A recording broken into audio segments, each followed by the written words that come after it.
8:15 de la mañana en la República Argentina, en estos tiempos de crisis, en el país, en este tiempo donde hay preocupación en realidad en todos los sectores, digamos. Pero en la provincia de Misiones el sector yerbatero atraviesa por una situación también difícil, la función del INIM. Bueno, y hay una persona de Monte Carlo que forma parte del directorio de INIM, en este caso en representación de un gremio, digamos, de UATRE, digamos, ¿no? Y es Ramón Sorondo, que lo invitamos para que venga a charlar un poco con nosotros. Hacía tiempo que un hombre que estuvo ligado durante mucho tiempo en la política y que llegó a ocupar la intendencia de Monte Carlo en su juventud. ¿Cómo te va, Ramón? Buen día. Buen día, Pepe. Aprovecho esta gran oportunidad que me da de poder salir al aire y saludar a toda la comunidad de Monte Carlo. Sí. ¿En qué año fuiste intendente? Fue en el 91. 91. 91, sí, en finales del 91. Finales del 91, sí. Y también fuiste concejal. Digamos, Fui concejal desde el 87 en adelante, digamos, en el periodo del 87, y anteriormente invitado por don Juan a formar parte del gabinete de él en la Secretaría de Gobierno, don Juan Gómez, sí. A posterior de la retirada de Miki Kirten, que era el secretario de gobierno. Sí. En la época fuerte del peronismo en Monte Carlo y en el país, en realidad, ¿no? Sí. Pero Monte Carlo era un bastión fuerte del peronismo. Monte Carlo era el bastión, sí. Y bueno, mucha ideología. Nosotros fuimos formados desde muy niños en la política. Mi padre escapó de Paraguay también por cuestiones políticas, digamos. Todos los liberales fueron expulsados del Paraguay cuando ese brazo fuerte de Stroessner empieza en la persecución política. Así que veo que en mi casa mamá no quería mucho que nos metiéramos, pero la sangre fluye y uno busca. Claro, sí, y muy joven, digamos, muy joven llegaste a ocupar cargos públicos importantes en el gobierno municipal. Sí, y quizás por eso también uno a veces comete muchos errores, porque era una época donde la escuela era la calle más que nada. Y la formación doctrinaria eran las unidades básicas. Y nosotros desde muy chicos estábamos en un bastión, un barrio que también era un bastión peronista, el barrio 17 de Noviembre, con dirigentes muy fuertes en el peronismo, y bueno, y a mí también me llamaba mucho la atención, estaba siempre presente, cebando tereré, aunque sea, y escuchando. Claro, y ahí se aprende, seguramente, ¿no? Ahí se aprende mucho. Bueno, después transcurrieron los años, fuiste también candidato, si no me equivoco, candidato a intendente también, ¿llegaste a ser? Sí, candidato a intendente, fui candidato a concejal en un periodo de vuelta, y bueno, la suerte...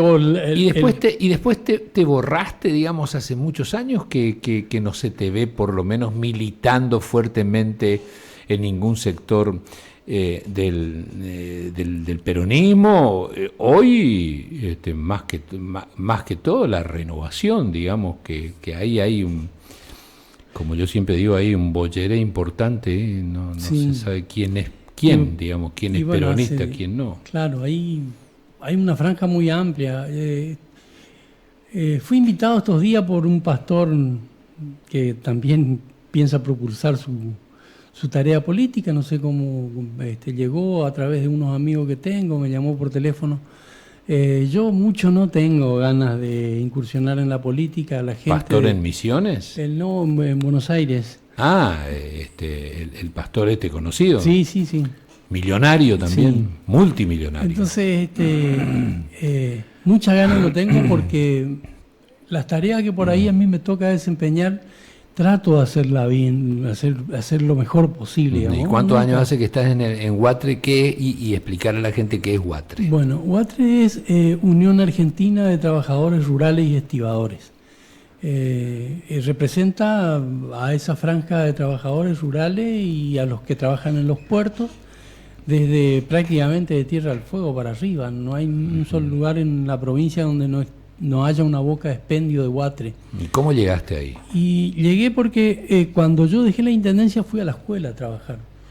Y en la escuela... ¿Vos sos docente? Sí, hice la tarea de docente en formación técnica, en tecnología y en los talleres de electricidad a la noche en las escuelas para adultos. Ajá. No sé, esa tarea que me llevó a conocer gente en Caraguatay porque fue el primer asentamiento que tuve después del 91, después de haber dejado la escuela de frontera porque había iniciado con la vicedirección de Eicheler, ya unas tareas de suplencia en la escuela de frontera.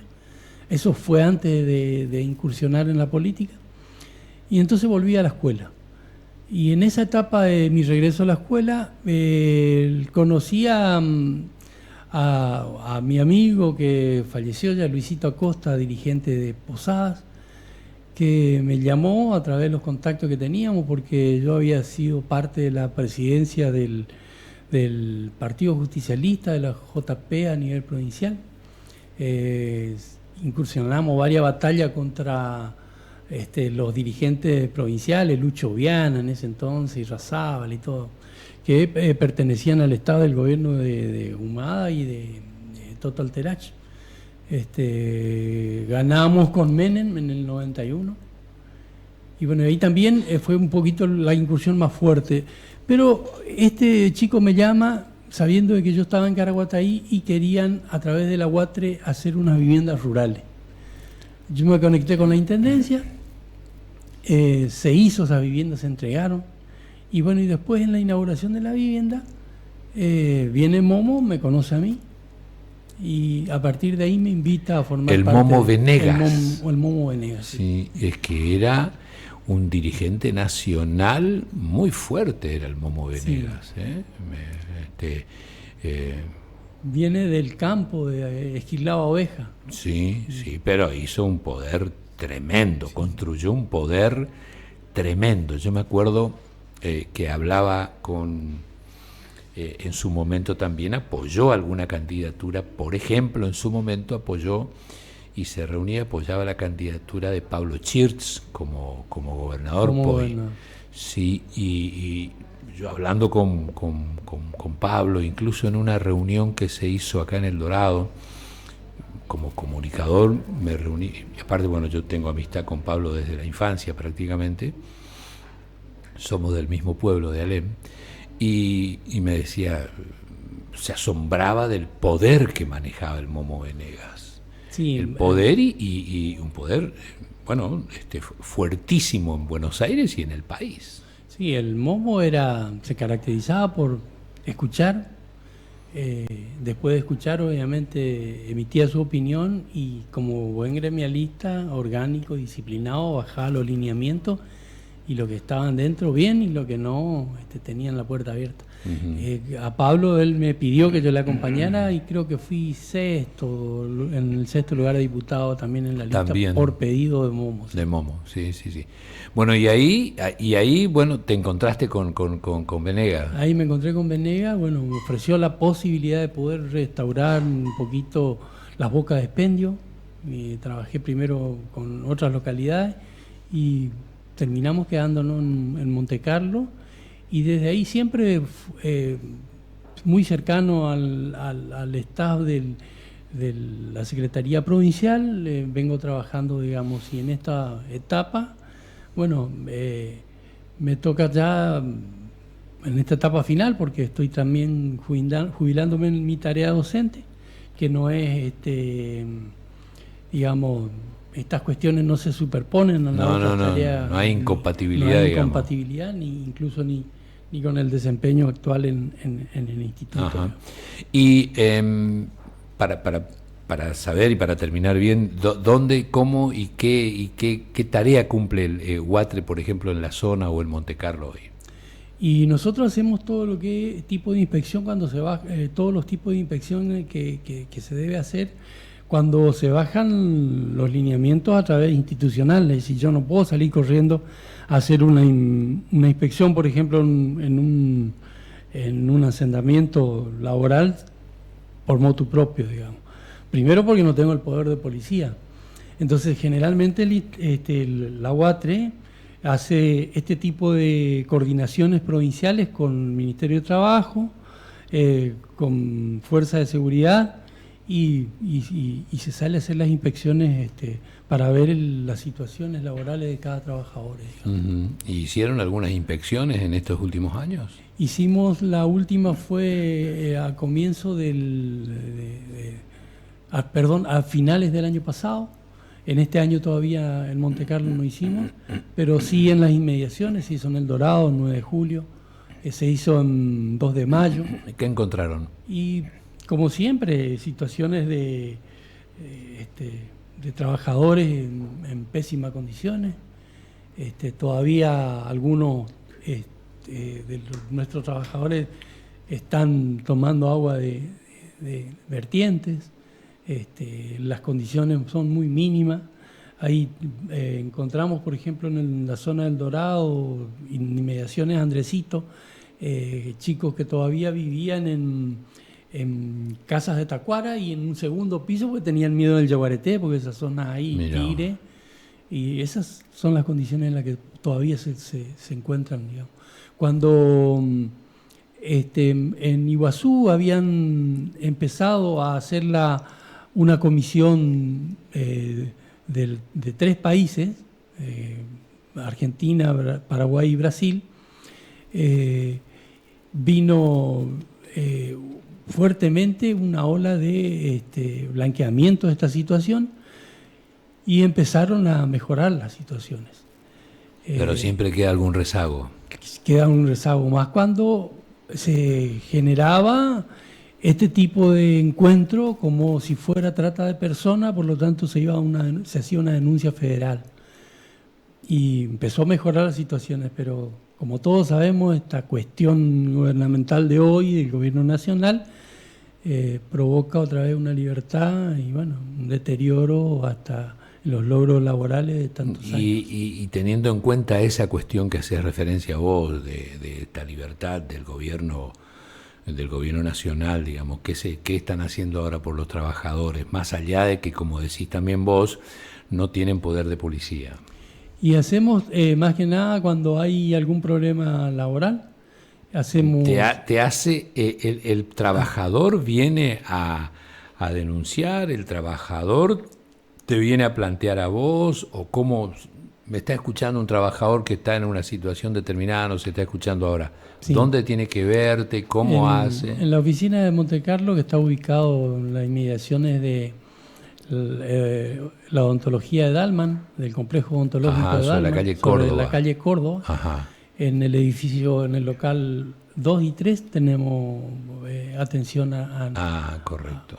Ahí, además de eso, se hace la venta de bonos de la obra social, que dicho sea de paso, en esta circunstancia en el gobierno de Milei está intervenido por 4ª vez. ¿Qué es la venta de bonos?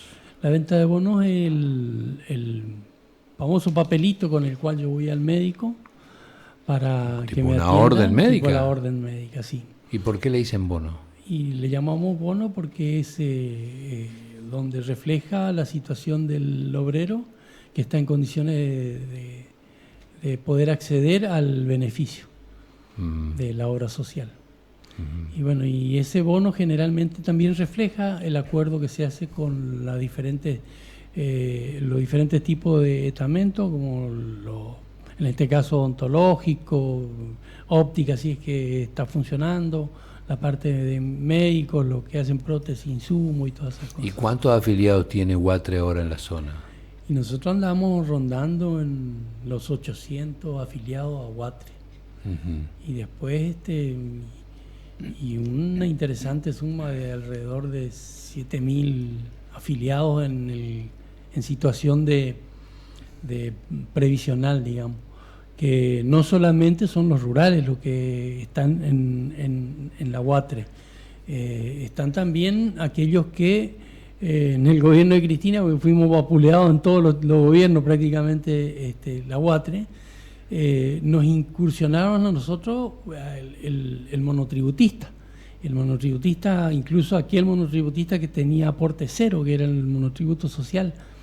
Y de todo eso teníamos que hacernos cargo nosotros de las prestaciones médicas, digamos, con lo correspondiente que significa a veces la complejidad de cada caso.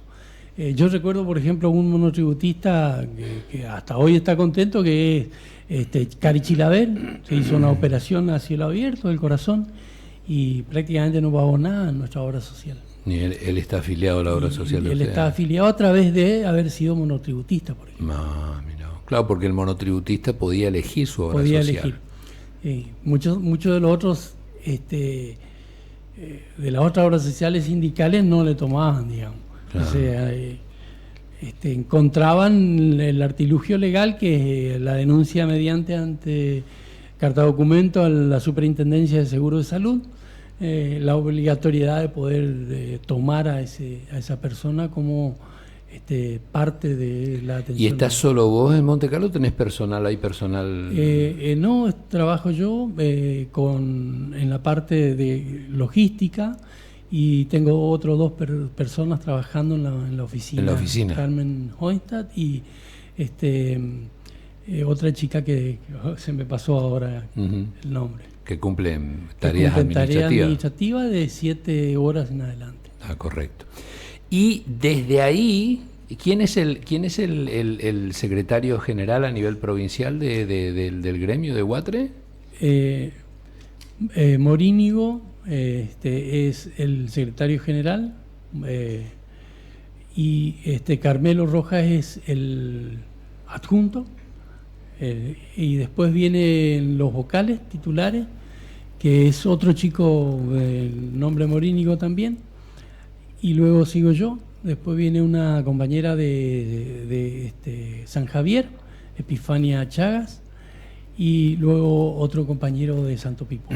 O sea que tienen Son la los miembros provinciales provinciales. del Consejo Provincial de la Huatre. Está bien. Y vos desembarcaste al INIM hace un año y pico como representante de Huatre.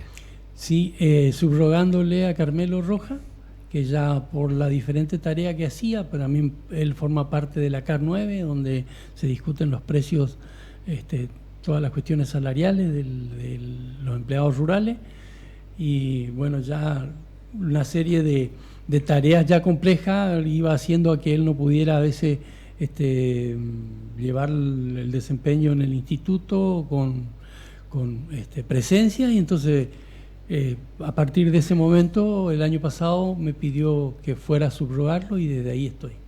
¿Qué te encontraste en el INIM el año pasado cuando llegaste?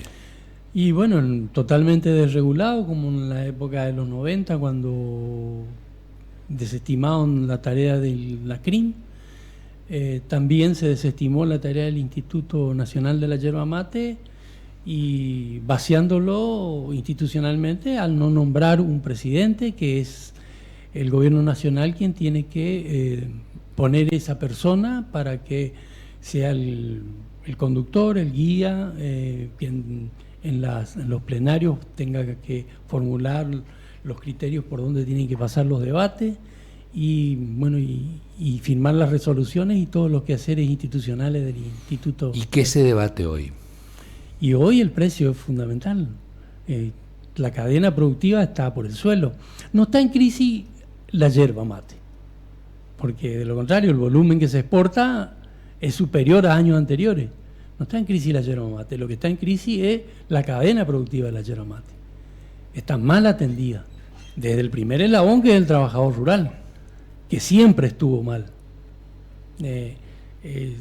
Fue uno de los más castigados, porque cuando el productor de esta materia prima quiere lograr un mejor precio en la góndola, en el mercado, ¿qué es lo que hace?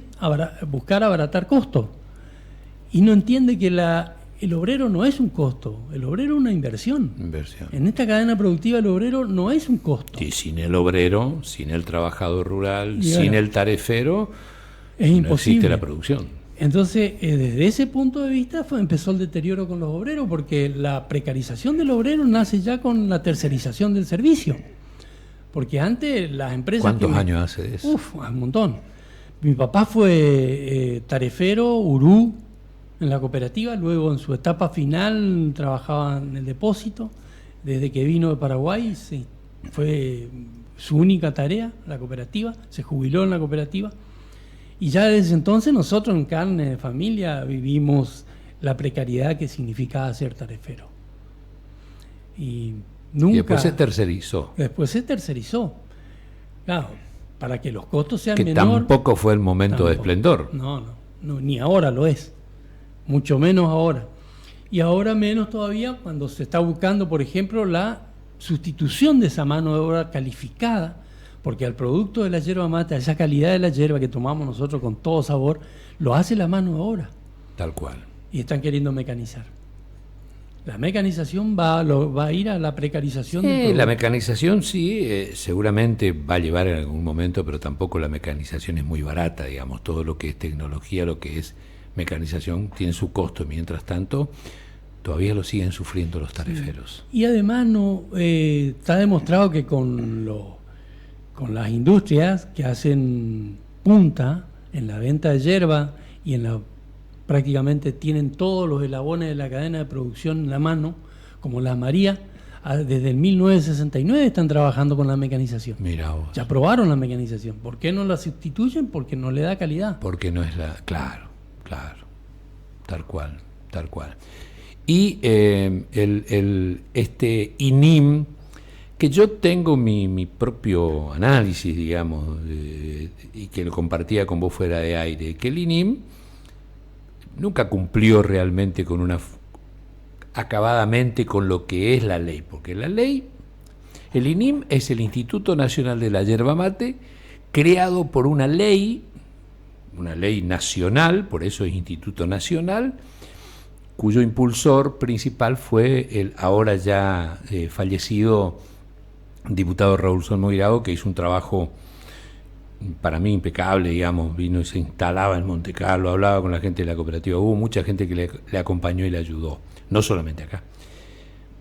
Ahora, el INIM después siguió siendo laudado, digamos, por una oficina en Buenos Aires. Ahora, me decía Ramón recién, pero había precio, digamos, ¿no? Claro, se pautaba por lo menos un precio base de donde arrancar. Claro.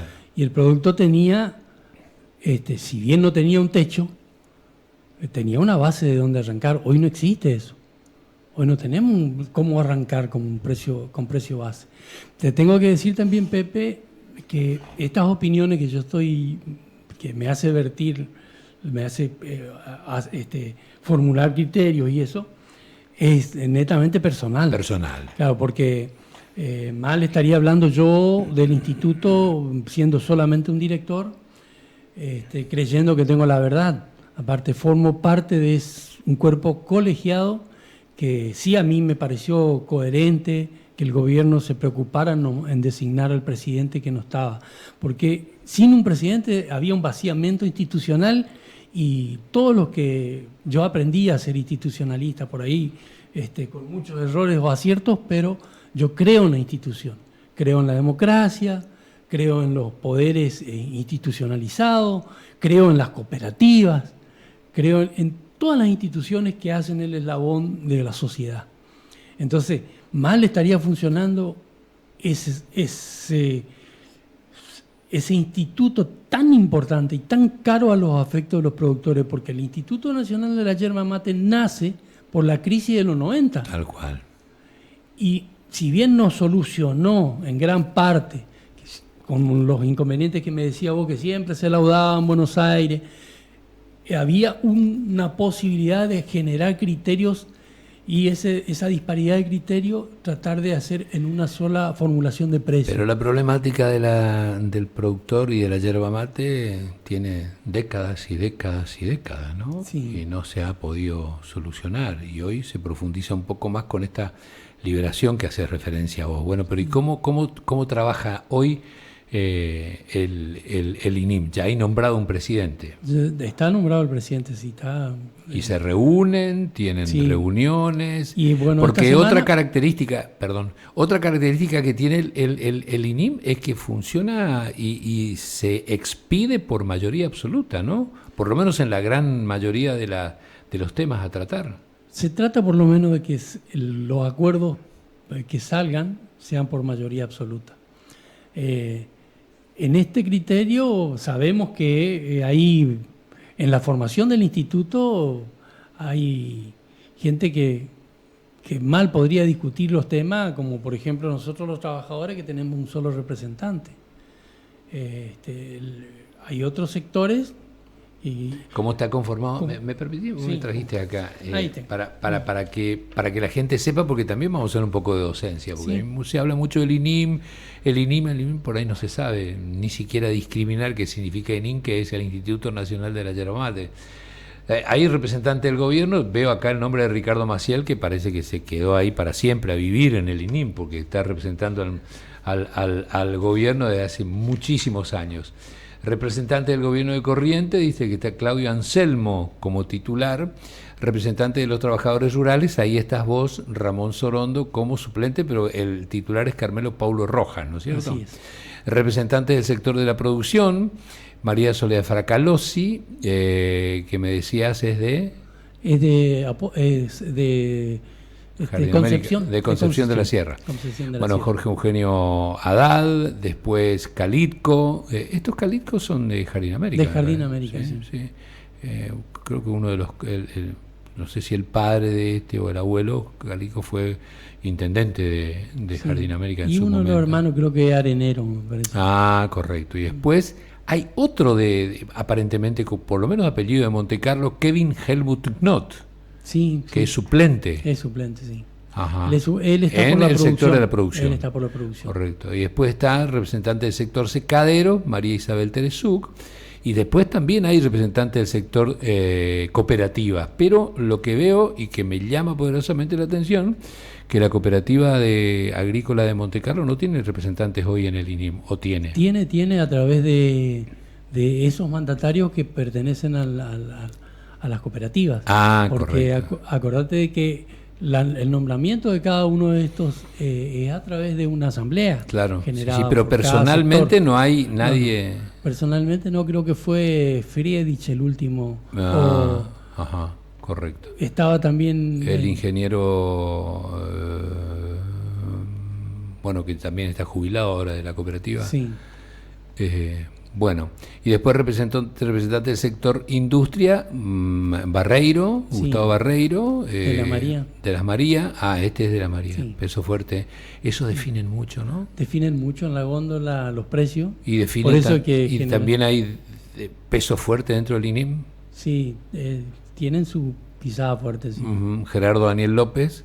Después, después otros dos titulares. Estos forman parte del directorio del Instituto Nacional de la Yerba Mate, ¿no es cierto? Y bueno, y ahí están debatiendo y discutiendo. ¿Y cuál es la realidad hoy del INIM, Ramón? Bueno, se fueron perdiendo varias facultades, entre eso el ingeniero Seifer, acá me recuerdan. Sí, ingeniero Seifer. Sí. Exacto. Sí, entre eso las facultades de regular el precio, de formular por lo menos criteriosamente un precio. Si bien vaya a terminar en los laudos, hay que formular un precio porque si no estamos en el vacío. Y además de que el producto no está valiendo en góndola, porque eso no es sinónimo de que estamos bien. Una gaseosa... ¿Por qué si no está valiendo en góndola? Y por el precio. El valor de un paquete de medio kilo de yerba mate, 1.800, 1.900 pesos, y por debajo alguno, que a veces te sorprende, y por mucho más arriba otro, se toman 15 días en una casa familiar por esa plata. Una gaseosa en 10 segundos, minuto, sí, y medio. Claro, está bien, está bien esta referencia, sí. Entonces, en góndola estamos con un producto que es muy caro a los efectos misioneros porque la yerba mate no crece en cualquier otro lugar, crece en la provincia de Misiones. Mayoría en la provincia de Misiones y un mínimo porcentaje en Corrientes. Un pedacito del nordeste de Corrientes, la mayoría Paraguay, un poco del Paraguay y Brasil. Sí. Pero en la Argentina es Misiones, básicamente. Claro, el uruguayo, por ejemplo, dice que productores de mate, no son de yerba mate, no son productores. Son exportadores del granel, de canchada. Hay muchos, sí. Hay muchos de y a través después de los molinos hacen su blend. Tal cual. Pero no son productores de hectáreas de yerba mate. Y bueno, esta liberación en el mercado, como se está dando, Pepe, a mi criterio, siempre digo que es una opinión personal. Sí, personal, está bien. Va a deteriorar mucho más la calidad de nuestro producto y va a deteriorar a nuestros productores, porque cuando menos valga el producto que tengo en la tierra, después te voy a comprar la tierra para como haciéndote un favor. Y van a terminar de vuelta en los grandes pools de oferta y demanda que hacen el movimiento de este mercado. ¿Y eso se discute, se debate, esta idea y esta opinión tuya, digamos, más allá de esta opinión que me estás dando a mí y a la audiencia, digamos, en la radio, se debate también dentro del INIM, dentro del directorio? Así como debatimos también los eslabones de fragilidad desde el productor y el socio inmediato, que es el tarifero. Todas las veces que se pueda, nosotros ponemos en la mesa. Pero siempre todas las resoluciones que se hagan salen por votación, porque es un cuerpo colegiado. Claro. Entonces, muchas veces los resultados que se dan no son los deseados por alguno de los sectores. Claro. Y en este caso, los más vapuleados son los productores. Y por la misma cadena de cercanía que hay, el trabajador, el tarefero. ¿Y este nuevo presidente, cómo es el apellido? Correa. Correa. Es un contador público, creo que, ¿no? Es un contador público. Pero que no proviene del sector yerbatero. Proviene de la carne. De la carne. Sí. ¿Y cómo esa incongruencia, digamos, cómo lo debaten, cómo lo discuten y con qué se encuentra este muchacho cuando llega al INIM? Y bueno, se encuentra con un INIM que no solamente estaba vaciado por la institución nacional, sino que también por la institución de Corrientes. Y en ese sorteo yo trato de poner un poquito de mi espalda y salvaguardarlo a Maciel, porque en todo el periodo de alocución, tiene mucha experiencia, alocución que yo lo escuché a Maciel, nunca atentó contra el instituto, siempre dijo que si nosotros dejábamos de ir al instituto, porque la intención era inmediata, era que el INIM se disolviera por motu propio, al no tener forma de subsistencia, que es la estampilla, y a los valores de estampilla están a valores históricos. ¿Y cómo está eso hoy? Y pudimos elevar un dígito que todavía estamos esperando de Nación. Pero sigue la venta de estampillas. Sí, sigue la venta de estampillas. Y esa venta de estampillas es la que sostiene toda la cadena del instituto, que ya fue creada por ley en Cámara, como decía vos, en Cámara en enero, febrero, creo que el 21 de febrero del 2022. Así que todos los trabajos que estamos haciendo, que estamos apuntalando, además de fuertemente en todo lo que sea promoción, es tratar de ir recuperando muchas cosas, como cuando a través del gremio propulsamos de que ya no se hiciese más esa extracción del raído en la espalda, y apareció el carrito para tironear. Pero ¿qué pasaba con este carrito? Con la rueda fina, un raído de 100 kilos, 80, 70 kilos, en un terreno arado, terminaba herniándose, no duraba poco. Entonces, ahora pusimos a discutir en la mesa la extracción mecanizada. Y ahí los chicos de acá, Martín Stormayer está haciendo un proyecto, ya estuvo probando, estuvo probando ya en los yerbales, andan muy bien, hecho con una motito, un tipo triciclo, y llega a extraer 2 y 3 raídos incluso. Mirá. Así que eso estamos apuntalando para que el instituto pueda volver a propulsar a través de una compulsa de una especie de licitación. Hay quienes se quieren presentar como para ver si se puede... Siempre tratando de salvaguardar la vida y la salud del trabajador. Del trabajador, sí. Está bien. Y tenemos que también aprovechar, Pepe, ya que estamos acá, los hijos de los trabajadores, de los productores, todo lo que tienen que ver con la cadena de la yerba mate, tienen la posibilidad, ya están abiertas en la página del instituto para poder inscribirse, porque hay becas de estudios. Secundarios y universitarios. Siempre que esa carrera que va a embarcarse el que solicita tenga que ver con la cadena productiva de la yerba mate. Genial, genial. Bueno, ¿hasta cuándo tenés mandato? Y yo tengo mandato durante todo este año. En el INIM estoy hablando. En el INIM sí. Y creo que por lo que hemos estado conversando existe la posibilidad de que tenga mi continuidad. ¿Te renueven el mandato? Me renueven el mandato como titular. Correcto. Esperemos que se vayan solucionando los problemas. Como decís vos, no está en crisis la producción yerbatera, están en crisis otros aspectos, que es el precio básico, ¿no? Sí. Yo tuve la posibilidad de estar en varias ferias en Rosario. Trato de ir, de participar para tomar conocimiento en el que estoy, en el lugar donde estoy, porque a veces uno llega improvisado en muchos aspectos. Es cierto. Y me doy cuenta de que la yerba no está en crisis. La producción del producto de la yerba mate no está en crisis. Se sigue tomando mate, se sigue exportando mate en el mundo. En Buenos Aires fuimos a la Universidad de Buenos Aires, donde Hussein hizo un trabajo desde 1932. Venía haciendo un trabajo que terminó en una biblioteca de su casa después que falleció. Eso recuperó toda la universidad. Y los beneficios que produce la yerba mate es increíble. Por supuesto. Es increíble. Por supuesto. Quiero también comentarte que los chinos vienen por la yerba.